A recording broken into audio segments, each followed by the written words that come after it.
We were not ready for study here. Yeah. Okay. Okay. So, for everybody.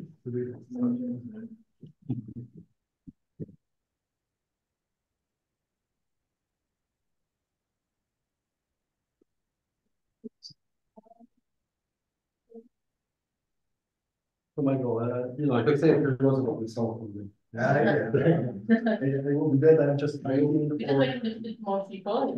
So.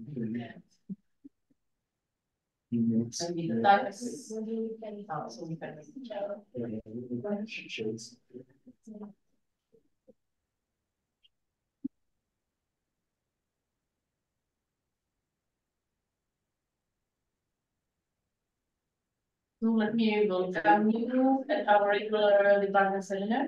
And we have a special guest today, which I will ask Michael to introduce. Okay, so we have Professor Andrei Nomerotski. Andrei, welcome, and we are very glad to have you here.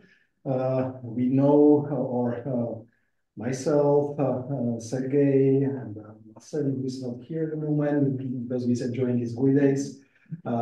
We know Andrei for almost 15 years, yeah, maybe, it will be so.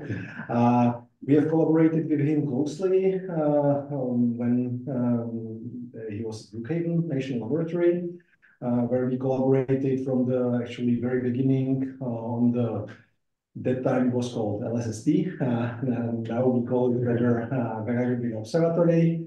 And Andrei was the leader of the group, which was responsible for the quality of the camera. So under his heading, we were testing the sensors, and we introduced the RTS2 with Petr Kubánek to test the individual sensors and so on. So we have quite a long history together. And I'm actually glad that Andrei is here today with us, and that he will present a very interesting and I will say rather non-trivial topic, which actually in a few years' time might have really some practical applications, which is quite interesting because if I understand correctly, just a few years ago it was entirely not possible to do such things. But now it seems that we are entering a new era, that such quantum-assisted optical interferometry might be possible. Yeah, so I'm very interested, and I believe that we have quite many people that are connected remotely. Somewhat unfortunate is that still we are having some so-called spring holidays, so people who are not within Prague, but around Prague are now having these spring holidays. So many people are away these weeks, but some of them are connected remotely. And in fact, if I have seen it correctly, we have several experts from Joint Laboratory of Optics in Olomouc who are experts in this quantum optics. Okay. So they might have some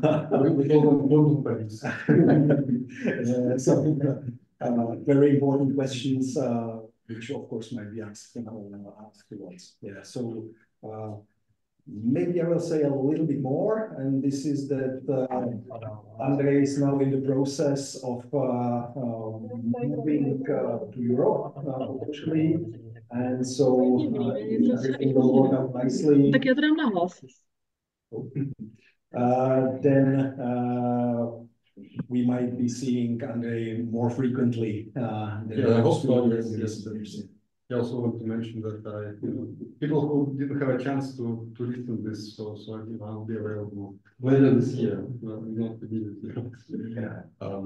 Okay, so thank you very much, Michael, for the introduction. And indeed, collaboration goes back years, and not only with the institute, but also Czech Technical University, where I was collaborating with a group of Václav Grupa for many years. And I'm still collaborating them. Yeah, I'm very sorry. I was asked to turn on recording, but I'm not the host of the meeting, so I cannot do this. Yeah, and I also really need to quit Firefox. Okay. Do you know this? Yeah. Do you know how to claim the host? Yeah. And how is this done? Oh, claim host. Okay. And the key? Okay.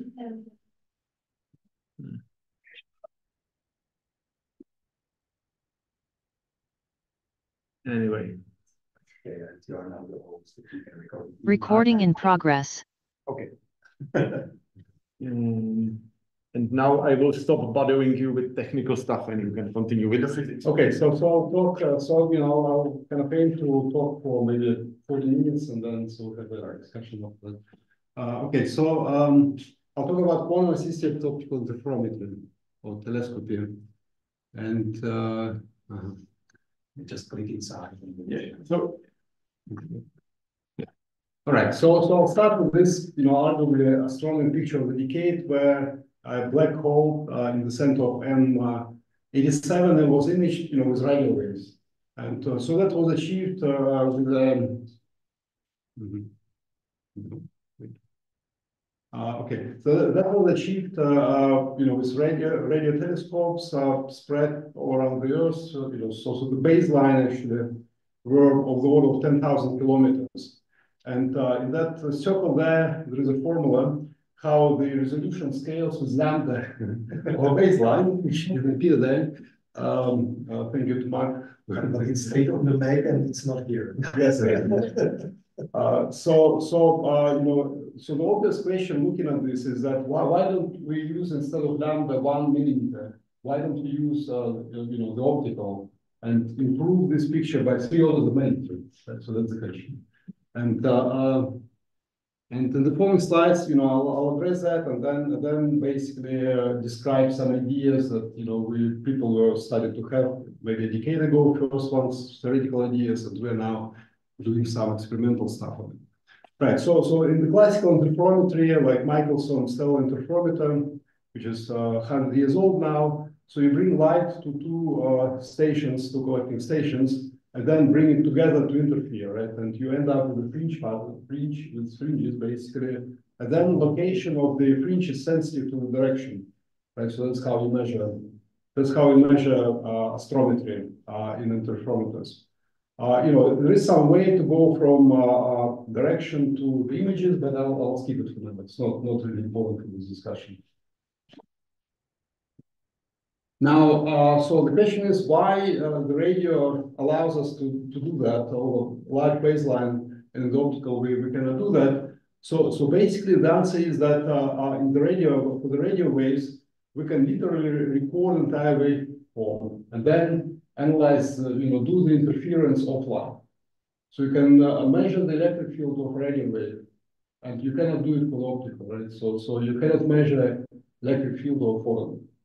So that's why you need to bring light together in optical interferometers, and you need to maintain, you need to stabilize the path lengths to better than lambda, and that limits your baseline to about 100 meters. I think Chara has 300 meters for one of its baselines, and that limits the accuracy. So that's why you cannot do it in the optical. Now, there are also two photon techniques. Let me spend some time to describe them. But this is to say also that the first ideas, how to overcome this problem of small baseline appeared from people, Goodisman, Genuine, and Croak. So they effectively created the institute in Canada. So they wrote the PRL 10 years ago, and they came up with the following idea. Right, so they, you still have two stations, and you collect light, from two telescopes, but then you have a terrestrial source of entangled stations. Right, so you have a source of entangled photons in between, and let's say you send one photon left, one photon right, and then allow this photon to interfere with the sky photon. Since these photons know about each other, I mean, there are different terminology how to describe it. Probably kind of the most obscure one is to say that you teleport sky photon from one station to the other using this entangled source. The way I understand it, that I think that's probably the easiest way to get to it, is that you instead of bringing together real photons, you need to transfer photon quantum state, right? And so you need to transfer quantum state from one station to the other, and that's actually easier than than just bringing photon together. And there is a whole industry of quantum networks, which appeared some years ago, and it's developing very quickly. Quantum repeaters, quantum memories, that in principle should allow to do it over long distances.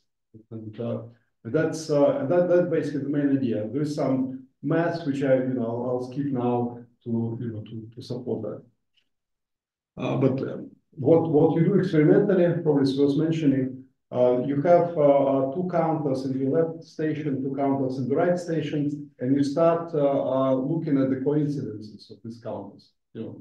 Counting single photons. So you look at coincidences, and when photons arrive at the same time, have the same frequency, so they interfere. They're indistinguishable because they interfere. So that's kind of the principle of two-photon interference.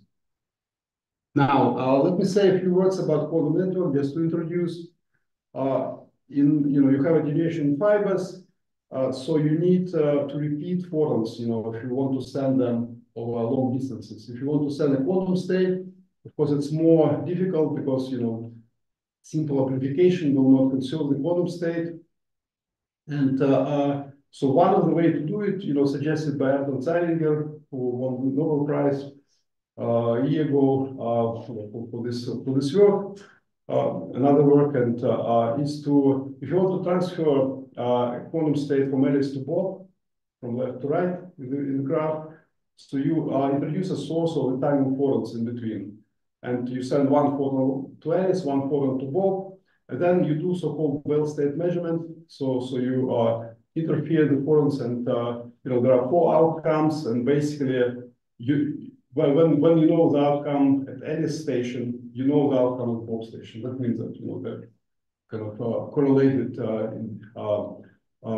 These photons are very correlated. So that that's applicable to the polarization, but also there are other schemes. And then, if you're not happy with the outcome, you do it again until you have the state, at the Bob station that you want to achieve. Right? So that's the principle. Now, when we started to look into that, maybe 5 years ago now, we came up, of course, quantum repeaters and powerful sources of entangled photons, they do not exist yet. People are working on this, but they're not there yet. So what we kind of realized 4 or 5 years ago, that you can use another source of the sky, another star, as a source of these coherent states. Basically, it's still two-photon interferometry, but you collect light from two sources, from two stars. And then you do something similar to what I showed before. You interfere them, and then of course you want to do it in spectral beams, because each beam is basically an independent experiment. So you improve your sensitivity doing per beam, and we wrote a paper where we have a very capable theorist who calculated the rates. So you have random coincidences, you have HBT. I'll talk about HBT in a second. And then you also have a term which has sensitivity to the phase, right? So that's the most interesting one. So you have sensitivity to the phase, which means that you have sensitivity to the direction, to the astrometry. Okay, so and that here you don't need anything quantum pretty much, right? So you can start exploring this first on the bench, and then with telescopes pretty much straight away, and that would require to solve pretty much the same problems that you need to solve. You need to solve for the quantum approach. Okay, so now a few words about this Henry-Brown-Twiss effect. That's something known, for astronomers, so most of the people here are astronomers. No. Okay, so but basically it's like a branch of astronomy. You know, so the main goal there is to measure diameters of stars, right, which is very difficult to resolve just using microscope interferometer. But they use this so-called Henry Brown twist effect, which is two people, not three. Henry Brown is one, twist is the other one. Henry Brown is actually the experimentalist and twist is the theorist. So when you have two photons departing from the source, right, and you have detectors, you know, separated by some baseline, so then there are two passes, in principle, for these photons, and when the phase difference between these two passes is not too much, so these two passes are indistinguishable, so they interfere. And that, you know, in principle, if you plot time difference between these two photons, you end up with random coincidences, of course, right? But this interference term causes this enhancement, bunching of photons, right? And that is called Henry Brown twist effect. And that's something, you know, discovered in the 50s, and that is viewed by many as like the birth of quantum optics. Though it turns out that you can describe it classically as well. Okay, so you know that Henry Brown, he didn't manage to get funding in England, so he went to Australia to do measurement, and so that's the you know, stellar intensity interferometer in Australia in the 60s. So you see two stations, and then you know they can change the baseline, and that was the first measurement of the diameters of the stars, right? So if you pull the stations apart, so you're out of coherence. So your coincidence rate actually goes down because of this. You know, and this curve is sensitive to the star diameter. So what you know, what I just described, what we want to do something similar. In some sense, it's an extended HBT scheme, where instead of the left scheme, you have two sources, right? The right scheme, and then what you do, you force these two photons to the same special mode. And so they can, you force them specially in the same mode, and they become indistinguishable and can interfere. And that's kind of similarity of these things. And that's why we are looking very closely now what intensity interferometry people are doing, and they're very interested also to learn about our instruments. All right, so then what you can do, that's a trick used by radio telescopes as well. When you have two stations and the Earth to some baseline, and the Earth rotates, we effectively change the baseline when the projection changes, and that means that you have the fringe oscillation. And again, in the paper we looked at it in more detail, and we kind of proved that the fringe oscillation rate is a direct measure of the two sources opening. And that gives you actually enhanced sensitivity. That has nothing to do with quantum, right? So just an experimental way to improve the sensitivity. Okay. Yeah, but probably what I should have mentioned here, that in some assumptions, 1 meter collections, 100 meters baseline, some time resolution, we concluded that we can get a precision of 10 microseconds. After one night of observation, which is very good, right? So which is for par with Gaia probably results. Of course, the caveat there, this resolution is due to the photon counting, right? So that's something you cannot improve given your statistics. So it's basic statistical precision, after some Fisher analysis. It completely ignores the atmosphere, which is very difficult and to deal with, and I'll mention this later. But that, so that's the limit of this measurement. So now, I don't want really to spend too much time on that, but there are, people came up with a lot of things to, what it can improve. So the impact, for example, you improve parallax, so that improves distance later. Maybe you are able to do parallax for supernovae, which is not possible now. That's sensitive to dark energy. Then proper star motions in our galaxy. It's easy to measure the kind of the velocity using redshift in the direction of towards us or away from us. But it's difficult, if you have astrometry. So in principle, you have 3D measurement. But then if you know how all stars move in our galaxy, you can then deduce the contribution of dark matter to this movement. Right? So it's microlensing, where you can directly see shape changes. So then black hole imaging, gravitational waves, and exoplanets. So for the gravitational waves, I have an extra two slides to illustrate that. So that's frequency versus kind of the magnitude of the effect, and LIGO is over there.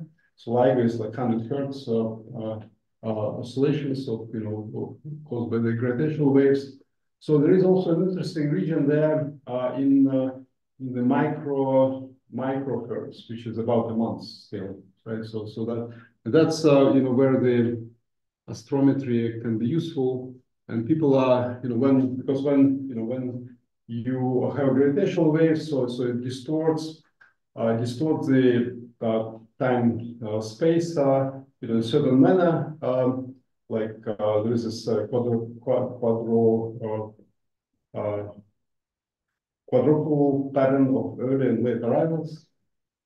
And there is a known pulsar timing method, so which use kind of stable oscillations of the pulses to see if there are any deviations in different directions. Right? So we say it here, and you can also prove that you can do it, looking at the positions of the stars with the astrometry method.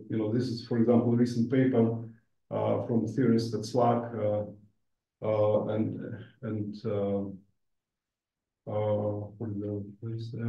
John Hopkins, John Hopkins, who proposed that. So when you look at the stars, which are 90 degrees, the opening angle 90 degrees, you see that they wobble in a certain way. So there is so you can also measure, similar to what people do with pulsar timing, you can do it with astrometry. Okay, so what are the requirements for the detectors? So it's two-photon interferometry. Photons must be close enough in frequency and time to interfere. So they need to be distinguishable. And that is driven basically by Heisenberg absolute principle. Right? So if you plug in the numbers, so you conclude that you need temporal spectral binning of the order of 0.1 nanometers, so 10 picometers, and 20 picosecond time resolution, which is hard, but the technology is already there, right? And in the next basically remaining 20 minutes, I'll talk about this. So we tried different technologies, superconducting nanowires and SPAD, single photon avalanche devices, and the requirement was 20 picosecond time resolution. So for the spectral binning, it's not really it's difficult, but it's not pushing the limits. So you can have 10.01 scale resolution with a normal spectrometer. All right, so superconducting nanowires is one of the possible technologies, and I don't really want to dwell on it. We've done measurements with single channels, but if people don't know, you kind of zigzag very thin wire, which is superconductive, so photon actually breaks the superconductivity, and you have a pulse after that, right? It's very fast pulse, and we, in the lab, we got 20 picosecond resolution easily. Of course, the problem is that it's a cryogenic detector, right? So you need liquid helium, and it's difficult to scale it, right? So it's it's difficult to imagine to have a 2D kind of matrix of detectors, though the results are very good. So we focus more on this SPAD, single photon avalanche detector technology, and we tested some detectors from EPFL, École Polytechnique de Lausanne, Federal de Lausanne, and so they have kind of a variety of sensors available with this technology. That's Eduardo Charbon's group in EPFL. So we used a linear array of 512 pixels, about just 1 pixel wide. So the pixels are 24 by 24 micron. You know, it has some, of course, the photon detection efficiency dependence of the wavelengths, which is shown there. Now, for the proof of principle verification, we also did a benchtop experiment. The schematic kind of the diagram is shown on the left, where we used two argon lamps as mimicking the stars. So then you split the signal and send it to one station in the left bottom corner and the other station in the right top corner. And then you have 4 counters, and you start counting coincidences, right? And you expect certain correlations between these counters. And in terms of kind of size, it's all fits on this side. So it's very something you can do in the lab easily. So these are the 4 counters, 6 combinations of the count of the 6 combinations of the counters. So we do see HBT peaks, very clear HBT peaks with good visibility in 4 of them. And then for the counters which are behind the same beam splitter, so beam splitter, again, people are not familiar, just semi-transparent mirror, right? So it's 50% passes and 50% reflects.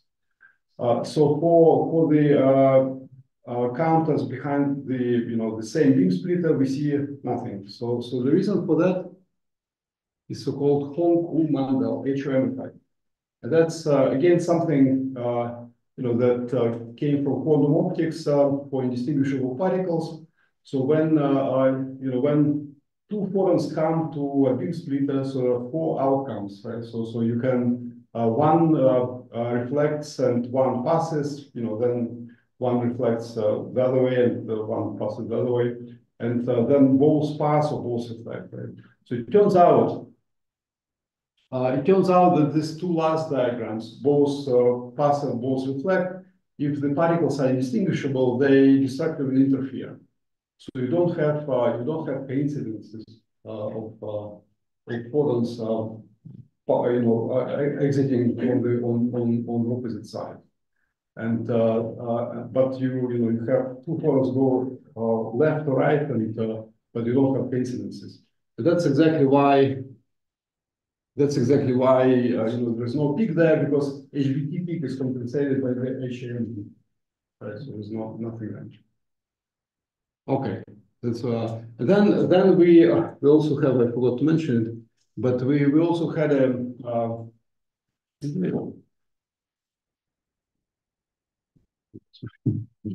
so we also had a so-called phase shifter, which is a piece of a wedge of glass which you can move laterally, and so the photons were passing at different thickness of the, and that changes the phase of the photons. So we varied this, and we saw beautiful oscillations of the phase. So it's all as we predicted, with correlations we expected, etc. So what it means that population of BT peak changes its functional phase. That's exactly what happened. Okay, so then it was time to try to look at the stars, and that's our status now with the measurements, and we also started to experiment with the spectrometer. So in terms of sky measurements, so there are 2 options. Well, there are several options there. The kind of conceptually the easiest one would be to couple starlight to a fiber.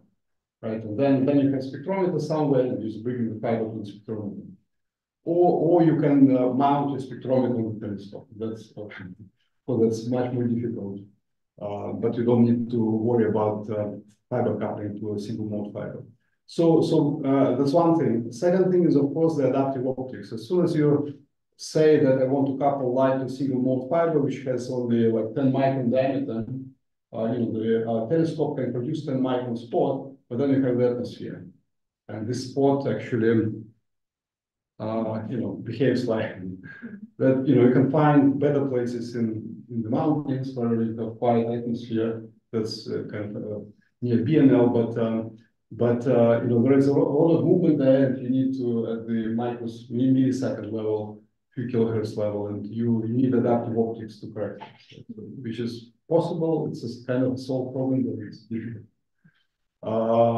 Then, a kind of simplification that you can have when you have two objects like here. So it's Mainzer and Alpha, separated by 50 nanoseconds. So the jitter of two stars is correlated, and that could cancel the differential measurement to the first order, maybe not completely. Okay, so we have started to experiment with this. So we organized workshop, quantum enhanced telescopie, connected to a quantum conference, but attended by actually 120 people in person, which was quite amazing.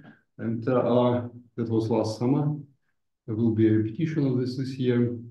Okay, so let me now talk for like 5 minutes about next step, spectral beaming. And it's easy to build a spectrometer. You can see a very simple spectrometer on the left. So you basically send your photons to the grating and then focus it on your detector. And here we used a 2D detector, not with 10 picosecond resolution, 1 second resolution, but that was very handy. And we organized 2 spectrometers there. We saw argon spectrum, with resolution of about 0.15 nanometers in this case, and we improved it. After that, now, of course, for the spectrometer, you need a fast imager, right? So you need at least a linear detector, or better, 2D detector. And what I showed you before was so-called Timepic-3 camera, and I'll show just a couple of slides. We use it for many things, including this one. It's we took advantage of something developed at CERN, Timepic-3, by Timepic-3 collaboration, that had 1.6 nanosecond timing resolution. So then the trick was to make it optically, sensitive to optical photons. So we developed sensors and one body, then after that to Timepic-3 chip. So you have something which is sensitive to photons. It's not single photon sensitive yet because Timepic-3 noise is about 100 electrons. So you need an optical intensifier in front of it, which is an off-the-shelf item. So you can go to Photonics or Hamamatsu and buy one pretty much off the shelf, and then it becomes single photon sensitive. So that's how single photons look in the camera. And you measure time, and you also measure time over threshold, which give you intensity information. Okay, now one of the things we used for characterization is quantum photon sources. Basically, you have a pump photon, and for people with background in particle physics, I would say that one photon is split in 2 photons. It's not by that, so it's some nonlinear optics involved. But you have a pump photon, and then you have two. One blue pump photon decays to 2 red infrared down converted photon. And so they have all kind of correlation. They're simultaneous, so they conserve momentum. So they have strong correlation in position. They in time open position, and they conserve energy. So they also correlate in energy. That's very handy to for the test. We, for example, send these 2 photons to our spectrometer. You see they have like 5 nanometer wide spectrum. But then if you plot one wavelength against the other, you see the strong correlation. So they conserve the energy. Right? So it's a nice measurement. So time resolution is always a few nanoseconds, and we want at least 100 picosecond or better. So we switch to spot detectors, to the linear spot detector called linear spot 2. And the rest I'll show measurements with this detector. So they have 50 picosecond resolution. That's what we want. So you can send 2 beams from this quantum source to the detector. You can actually focus it to a single pixel. So it's what this plot shows: 2 beams focused very narrowly on this 25 micron pixels. And then we measure time between the beams, and that's this histogram with sigma 57. So, 57 for the difference of per photon is 40 picosecond resolution. We also built a spectrometer with this thing, and we were able to align it. So it's quite difficult to align because it's a line, 25 micron across, and you need to focus your spectrum actually on this line. So it's argon spectral lines, and some, there are two doublets separated by less than 1 nanometer there. So now, what I wanted to say in this last line is that we simultaneously achieved 40 picosecond time resolution and 0.04 nanometer spectral resolution. And that's only 10 times higher than this Heisenberg uncertainty principle limit. So, which is a good achievement. So we're now in the process of review of this paper in the journal. And that actually was done, with major contributions from Brook here in Prague, from Czech Technical University. So two students are the first authors, and then Nomerotski, he's the group leader.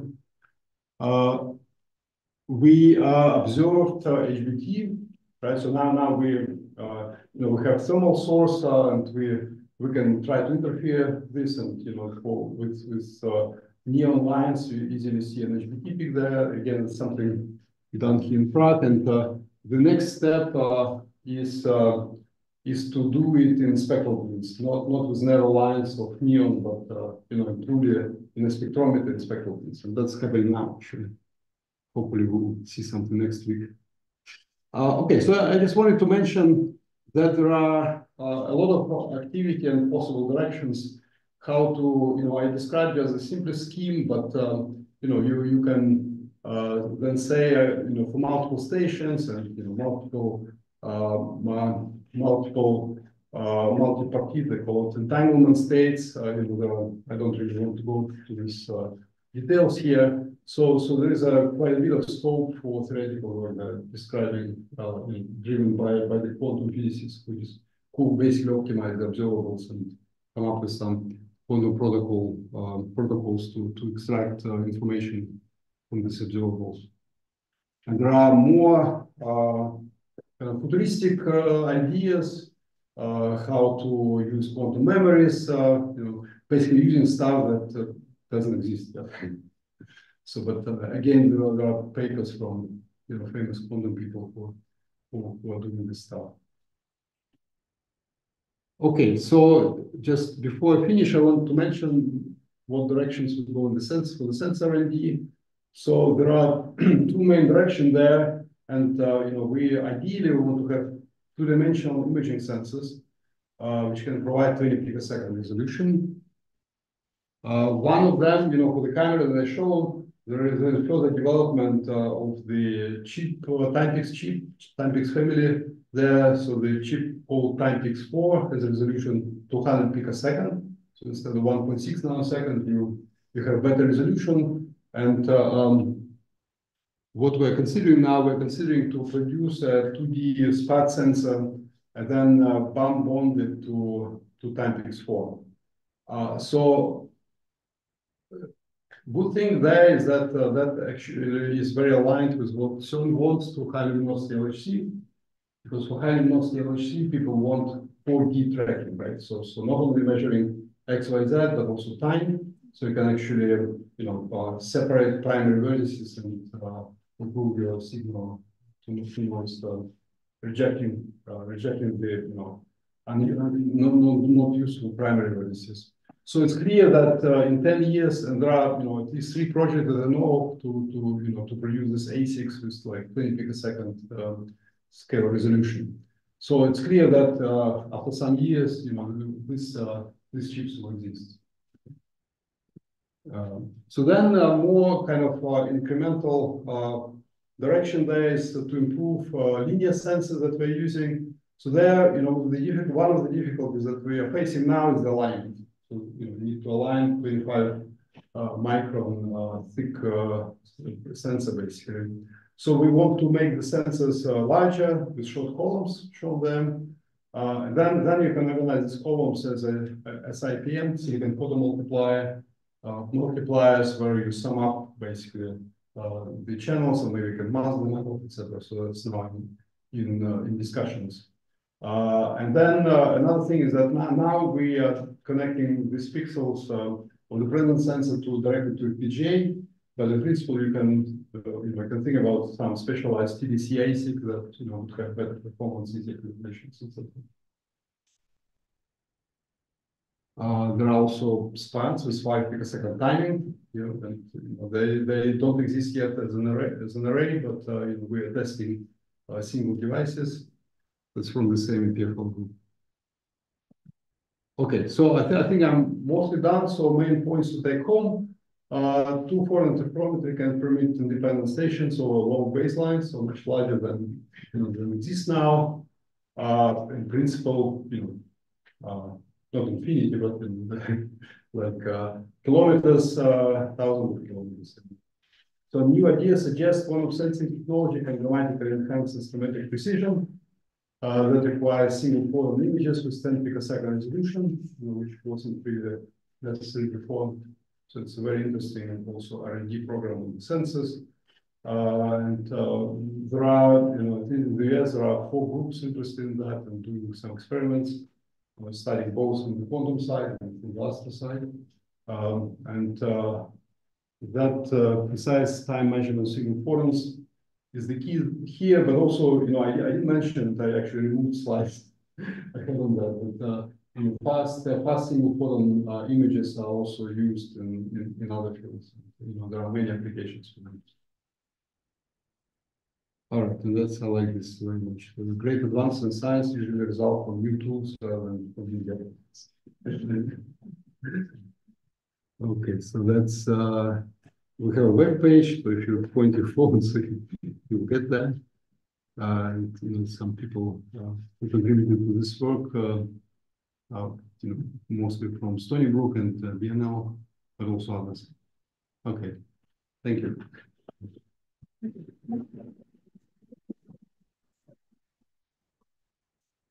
Thank you very much for questions. So I have a few questions. First, if you can comment a little bit on the timeline. So if I'm not mistaken, I have seen that the first paper was already 2010. Theoretical paper. Yeah, theoretical paper. So, but this was quite a long time ago, and it took some time before the sensors were available. Yeah, so this was so that was before before the sensors were available. So we got interested in that. I personally got interested in that maybe 5 years ago. We started to develop that, got some funding, and do experiments. The experiments that I showed to you, they're proceeding now, right? So the experimental results started to appear maybe 2 years ago, 1 year ago, and I think now we are at the point where we can see HBT peaks in spectral peaks. It's a whole next week, but it's not simple. But then after we see that, instead of a lamp, we just point a telescope to move close. So we have a lot of light and try to see it with some sky objects. So we can exercise light collection from the telescopes and use it with the spectrometer. We're actually talking to people from Prague observatory. They offered to use that telescope. Just yesterday we had a meeting with and so they're very keen actually to see Do you have any estimate how long it will take before you should be able to point the telescope towards the moon and try it in the sky? We have it tomorrow. Yeah, we have it. No, seriously. Because this spectrometer is here. It's compact. It's here, and okay. We just moved it from Triano to back 2 weeks ago. Okay. But then, because the difficult there is to, well, if you're looking at the moon or clouds, you probably are not limited by the intensity. So with real stars, you need to track them, you need to collect enough light, etc. then the last question, because it's such a promising technique, are there any competing experimental groups around the world? In the US, I'm more familiar with, with situation in the US. There are like 3 groups. In one, Stony, Brook, and one in Champaign, and one in Oregon University. I mean, these 2 groups, they're mostly quantum groups, and we call them quantum police.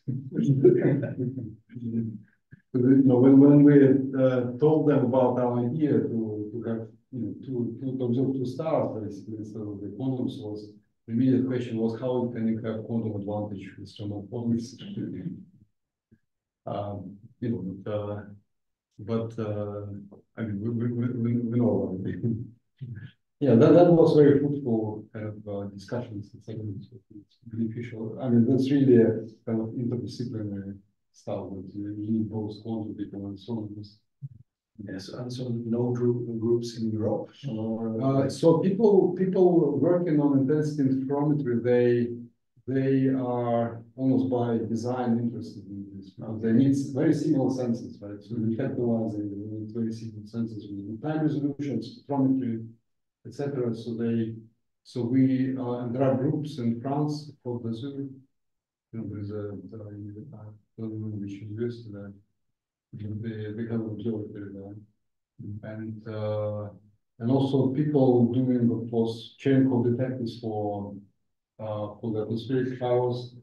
So they also, and not they, but intensity interferometry people, they figure out how to convert this, the Cherenkov counters to something useful to intensity interferometry. And yeah, that's so you need to replace, of course, the you need fast timing, so they replace detectors, but I think they can convert it like in foundry for the machines. So there's both US groups and European groups. For the measurements that I described, when you need to couple with single mode fiber, that's maybe not very not a very good idea because the optics there is not, it's very coarse. Okay. More questions? Yeah. So maybe I'm completely stupid, but that's completely normal. What is the difference between what you do and intensity interferometry? They also look at the coincidences from 2 different telescopes. Mm-hmm. So I had a slide on this. Yeah, I do apologize for my computer. No, it's actually thinking. Right? All right. So yes.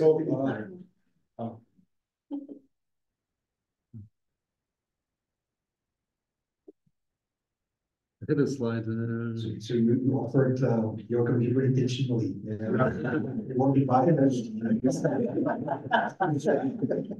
Okay, so the intensity, the problem. You just have to wait. Yet if I go outside of the slide, that's what I wanted. Please. Wait. Here. No. Here. Okay, so that's screen sharing.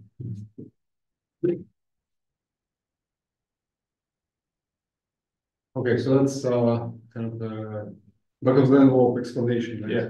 So left one is classical intensity interferometry. I mean, vanilla intensity interferometry. And the right one is what we propose. So in our case, these 2 photons come from very distant objects, right?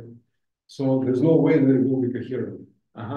There's no HBT peak if you just try to interfere them. So what we do, we send them, through the mirrors, we force them to have common spatial mode.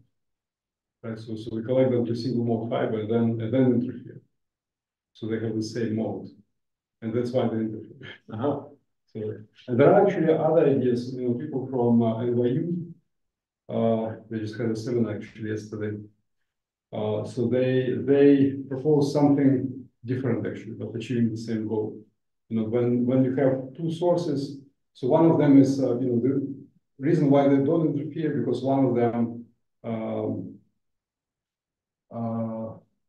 okay, I admit I'm not fully, I don't fully understand their method, but they want to delay one photon with respect to the other. So they introduce some Mach-Zehnder interferometer actually near the interference point.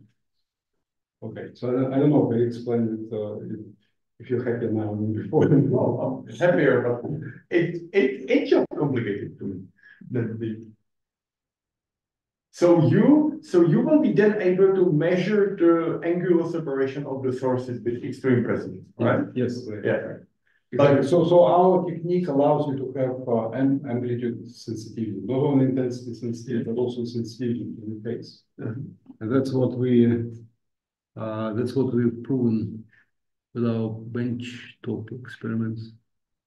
Yeah, but then the sources need to be really like small angular size on the sky, because if they were somewhat extended, then you would be getting photons from random parts of the source. Yes, you're right. Yes. So it's, that will have some, if your source is very extended, that will smear the effect. Yes. Okay. Will be some smearing, right? So you may not lose the visibility completely, but there will be some smearing. Yes. Okay. Some more questions? Question. So, question about these like very fast sensors. So does it mean that if the like picosecond level sensors are used, that like the two sides need to be like time synchronized somehow at this level? So you need to calibrate the TDC, right? So there are two types of things that could happen. One is so-called offset, which is so what happens there, you have your string of pixels. So what we do now, we wire bond them to the outside world, right? Each pixel. That's why it's possible to have data-driven readout for these sensors. It wouldn't be possible for for metrics, only for linear array. So you wire bond it, and then we use a PGA to measure time, right? So you implement 10 picosecond or 17 picosecond TDC in the PGA. So you need to, then if you want to combine information from many pixels, you need to account to the, for the time difference, time offsets for your time measurement. And, that's what we're doing now. But also this differential non-linearity, right? So each beam may have a little bit different widths. That's also need to be calibrated value. So there's some involved calibration. That's why going to a specialized TDC ASIC, for example, that's one of the approaches to improve the performance. But in terms of synchronization, so when it's all on a single piece of silicon, so you use of course the same clock for all pixels, so it's not too difficult. But if you have, for example, two detectors separated by some distance, because then you also want to measure it to 10 picosecond, and then it becomes difficult. Yeah, that's what I was asking. If I have like this, the point of this is that we can have like the detectors very Unfortunately, not only us need this kind of thing and performance. So people at CERN, they want to synchronize various parts of the accelerator. So they came up maybe 10 years ago with a system called White Rabbit. I'm just buying it. And White Rabbit can go to 10 picosecond. Special White Rabbit. 5 years ago, they were at like 1 nanosecond. Now I've heard that 100 picoseconds. Oh, really? Yeah, they improved a little bit. Yeah, they improved a lot. And also, the similar things are needed for quantum networking. So they are like they are getting close to a community of people who need this kind of performance. It's the same story as I try to kind of self in terms of quantum networks, right? So you know, but as soon as you figure out how to replace the physical photon interference, you know, with transfer of quantum state of a photon, right? You say, okay, so I have the whole community of people doing quantum networks behind me, and, so we'll be fine.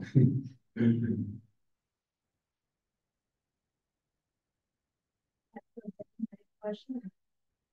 So, do you think this technology would in the future be applied in huge wavelengths, like in space, if it becomes satellites? I mean, that's, well, in principle, yes. So of course, now we're worried about really different problems. In principle, you know, that's what I kind of said in the beginning. So the precision that we claim assumes that we're in the space, more or less.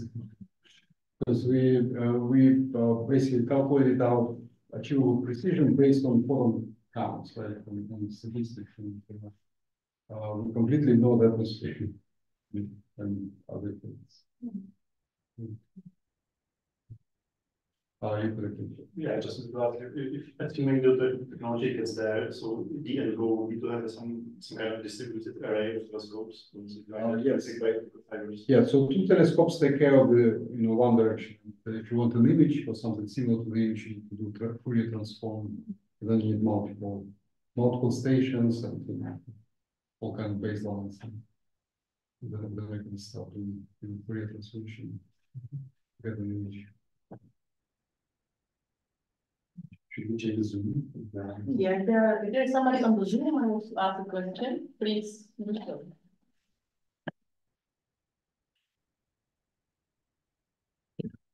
Yeah.